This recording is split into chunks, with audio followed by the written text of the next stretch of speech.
हमारे लिए आज की तिलावत अदद की किताब उसका 24 बाब 2 से 7 और 15 से 17 आयत तक।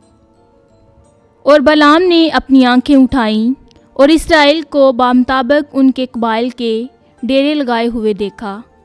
तब रूह खुदा उस पर नाजिल हुई और उसने अपनी तमसील शुरू की और कहा, बालाम बिन बाउर का कलाम, उस शख्स का कलाम जिसकी आंखें बंद थीं, उसका कलाम जो खुदा की बातें सुनता है और कादिर मुतलिक का रोया देखता है और गिर कर अपनी आंखें खोलता है।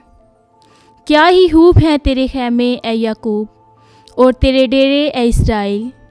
वो वादियों की तरह फैले हुए हैं और दरिया के किनारे के बागों की मानिद, जैसे ऊद के दरख्त जिसे खुदावन ने लगाया, और देवदारों की मानिद जो पानी पर हों। उसके डोलों से पानी बहेगा और सैराब खेतों में उसका बीज पड़ेगा। उसका बादशाह अजद से बुलंद होगा और उसकी मुमलिकत अजीम होगी।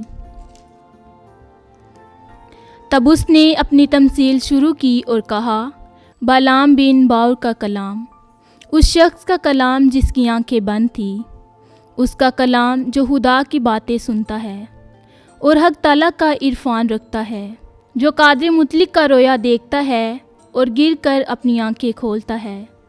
मैं उसे देखता हूँ पर अभी नहीं, मैं उस पर नज़र करता हूँ पर करीब से नहीं। याकूब से एक सितारा निकलेगा, इसराइल से एक असा उठेगा। वो मुआब के सरदारों को मारेगा और तमाम फर्जंदाने फसाद को बर्बाद करेगा। पाकलाम के पढ़े और सुने जाने पर खुदा की बरकत हो। खुदा का शुक्र हो।